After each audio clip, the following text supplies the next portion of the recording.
Good afternoon. On the bench today I've got some guts of my Saito FA-300T engine here. I had some time this afternoon, so I figured I've got this engine still completely disassembled, as witnessed by this and all of these parts here. So it's completely disassembled.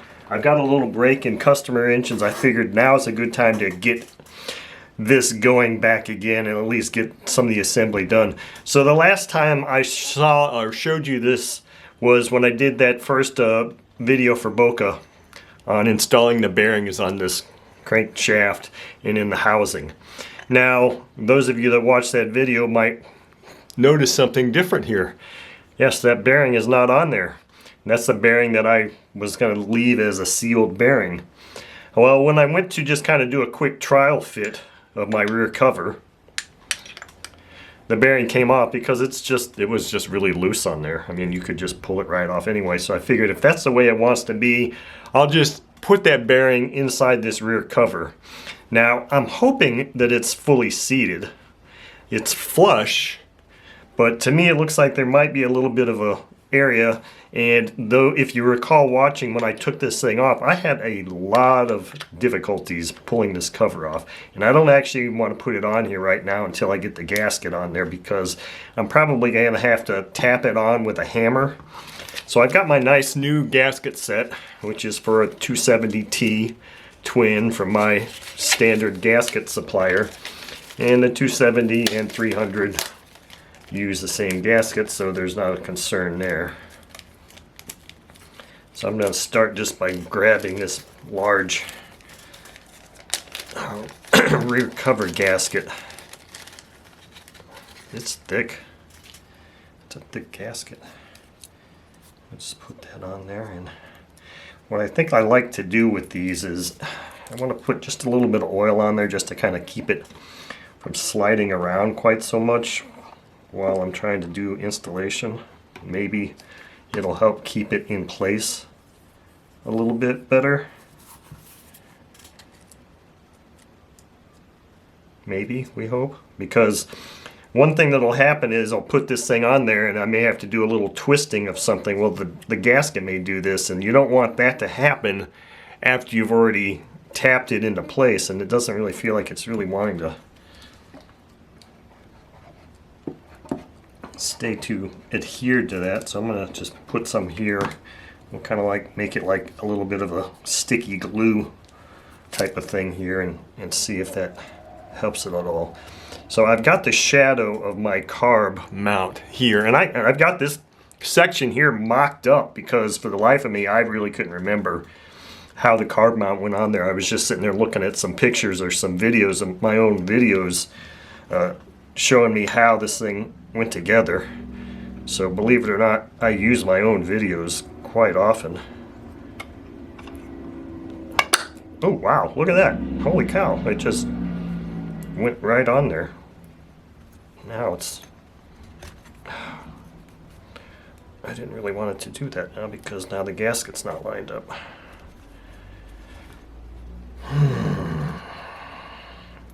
Really wasn't expecting it to just pop right into place like that. Let's see if I can nudge this cover and not the gasket just a little bit.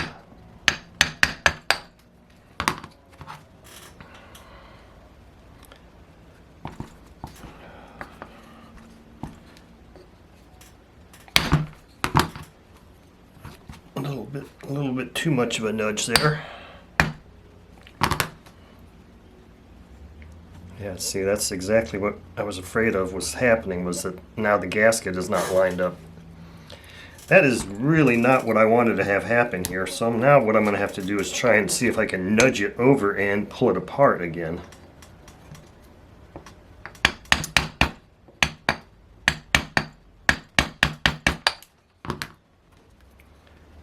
I'm telling you, this engine is just really kind of giving me fits at every...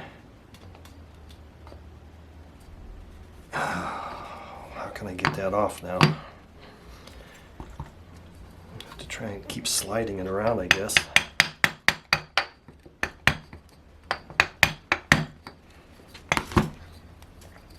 and then kind of do one of these deals to it and hope I don't tear that brand new gaskets.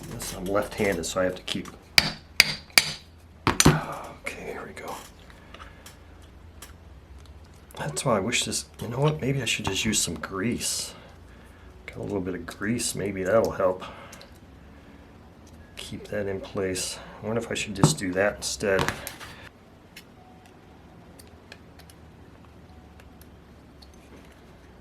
I'm gonna have to just push these things together like a sandwich all at one time and really just make sure I get it right. Because see, now the gasket's free to rotate around. Maybe that's what I can do here is line up my holes. Actually, I think I need some better light here. If I line my holes up in my gasket right now, I can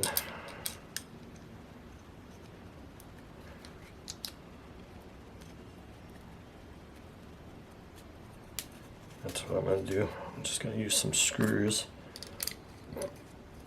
line these things up like this.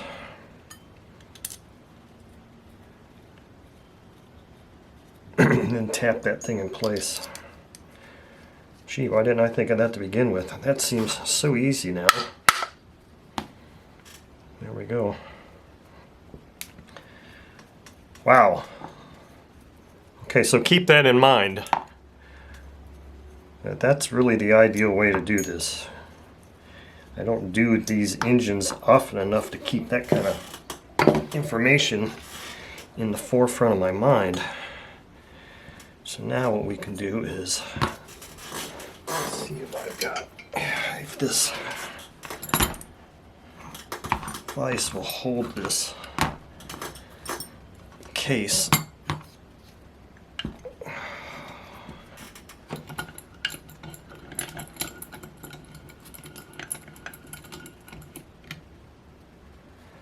So I can start.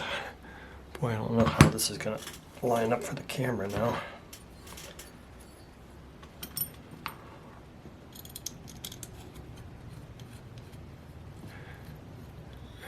You can kind of see what I'm doing here.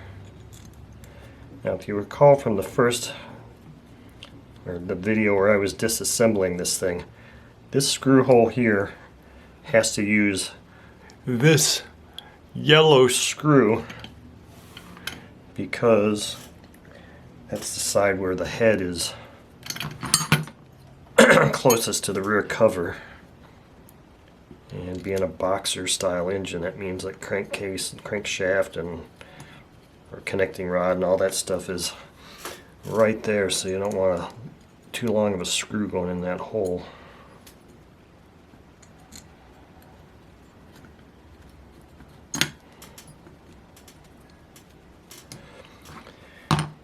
It's fun to do this in a way. Sometimes it's not quite so fun to do this on video. But to learn or relearn how some of this stuff has to go together.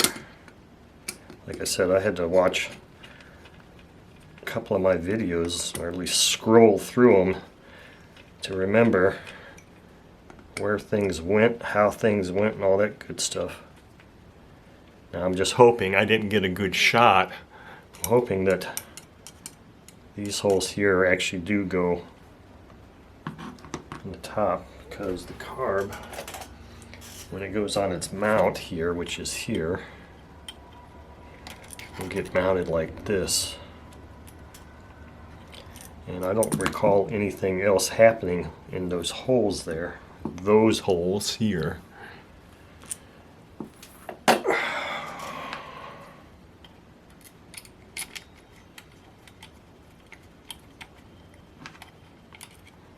So I don't know how many parts are going to be in this, because I don't know how long this is going to take. It's already probably taken me a lot longer just to do a couple of screws here than I really wanted. But we'll see how many parts it takes for me to finish the assembly of this engine. And honestly, I don't know. I've got another video scheduled for tomorrow. Something completely different, so I I don't know when I'm going to get back to this. This is kind of just filler.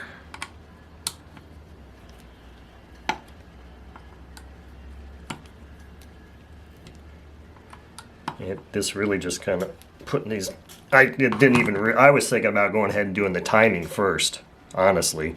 But then in the nice timing video I made for how to time a 300TL engine, I already had these mounts and everything on here, so I figured, well, I must have done it that time maybe for a reason. I don't know, maybe it's because it held it up like this and then it's not sitting there on the nipple or on the vent, so it's easier to do the timing. And then of course for the heads I can sit here and it's got its nice stand. You can stand it up various ways, so that works out. So that probably is why I did that. So here, I just can't help, I just love this. Just this smooth, silky, beautiful movement of this double throw crankshaft. Now, what gets to happen is we put connecting rods on. Find the proper connecting rod.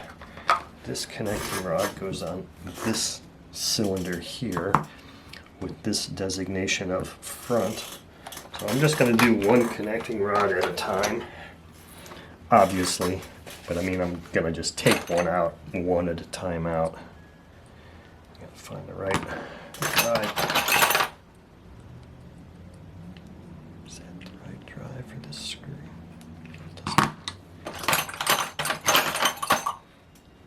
That's certainly not the right drive. I know that these screws are bigger than the ones for OS. They had to have been the right one.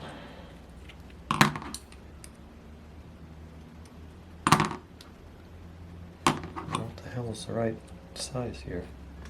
Does it feel like it's turning it? No. Not that one.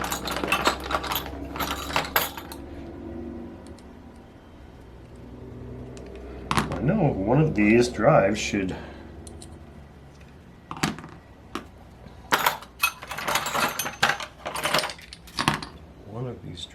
fit. It's this one here. Okay. It's the 2mm drive. Let's put some of these back. So this connecting rod has the F on it, which means it goes in here like this, and it goes on this shaft right like that.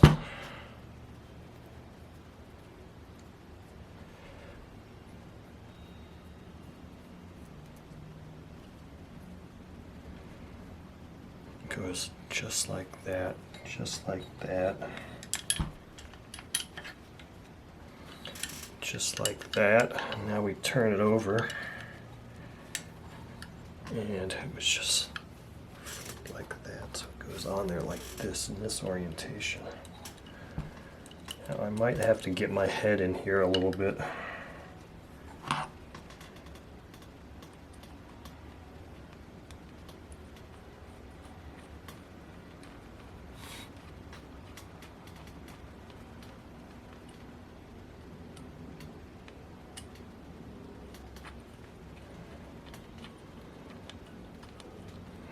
No, I did not put any lubrication on there. All of these parts have been sitting in a bin with ballastol on them, so they do have a small thin film of oil on them already. But since that oil hole is right there, I'm going to shoot some right down in that hole too. So after I clean all my parts, dry them off, I usually typically will saturate them with oil and let them just sit.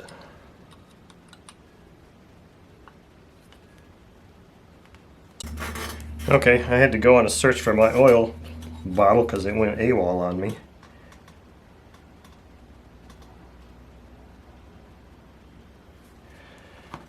So those have got some oil on them now.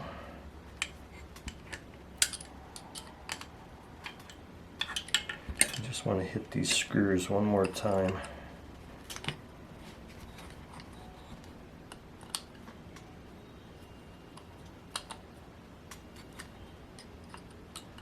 Never know when you're going to be in here again, so now another connecting rod. Let's repeat this process. Just say F on the front there. Okay, so I did get it on there right. This time I can get a little bit of lube here in advance, I guess. Hit that.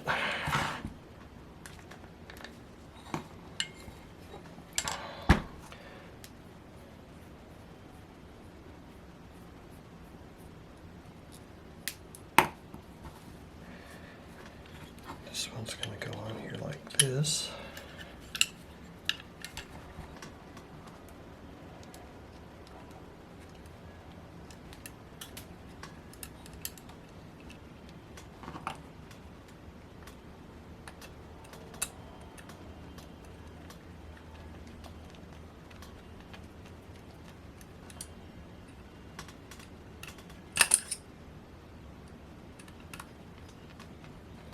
I mean, who knows? This could be the last time I ever see the internals of this engine. So it's kind of one of those things you don't really think about it. I don't really think about it much. But it's like, you know, this really could be the last time I ever see the internals of this engine. Who knows what's going to happen?